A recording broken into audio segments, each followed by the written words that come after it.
সম্মানিত মৎস্যপ্রেমী ভাই এবং বন্ধুগণ, আসসালামু আলাইকুম। আশা করছি আপনারা সকলেই ভালো এবং সুস্থ আছেন। আপনারা যারা চাচ্ছেন বাণিজ্যিকভাবে তারা ভাইম মাছের পোনা চাষ করতে, তারা চাইলে কিন্তু আমাদের কাছ থেকে এই সমস্ত তারা ভাইম মাছের পোনা আপনারা আপনাদের পুকুর এবং কি বাইফ্লকে এই মাছের পোনাগুলিকে আপনারা চাষাবাদ করতে পারবেন। এবং এই মাছগুলোকে যদি আপনারা চাষ করেন খুবই অল্প সময়ে বাজার উপযোগী হবে, বাজারজাত করতে পারবেন। এবং আপনারা জানেন যে এই মাছটি একসময় খালবিল নদী নালাতে প্রচুর পরিমাণে পাওয়া গেলেও এখন বাংলাদেশে কৃত্রিম প্রজননের মাধ্যমে তারা ভাই মাছের পোনা চাষ হচ্ছে। তাই যারা এই মাছের পোনাগুলিকে নিতে চান অবশ্যই আপনারা ভিডিওর স্ক্রিনে দেওয়া নাম্বারই অথবা ভিডিও টাইটেল এবং ভিডিও ডেসক্রিপশন বক্সে দেওয়া নাম্বারই ফোন করে আপনারা সরাসরি এই মাছের পোনাগুলিকে অর্ডার করতে পারেন।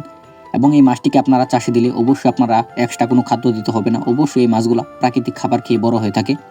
তাই যারা মাছের পোনা নেবেন অবশ্যই আপনারা এখনই যোগাযোগ করতে পারেন ভিডিওর স্ক্রিনে দেওয়া নাম্বারই। এবং চাইলে আপনারা আমাদের হেসারি সম্মুখে এসে এই মাছের পোনাগুলিকে আপনারা দেখে শুনেও ক্রয় করতে পারবেন। তো ভিউয়ার্স, আজকের মতো ভিডিও এ পর্যন্তই। নিত্য নতুন ভিডিও পেতে চ্যানেলটিকে সাবস্ক্রাইব করে দিবেন এবং লাইক কমেন্ট শেয়ার করবেন। দেখা হবে পরবর্তী কোনো ভিডিওতে। আল্লাহ হাফেজ, ধন্যবাদ।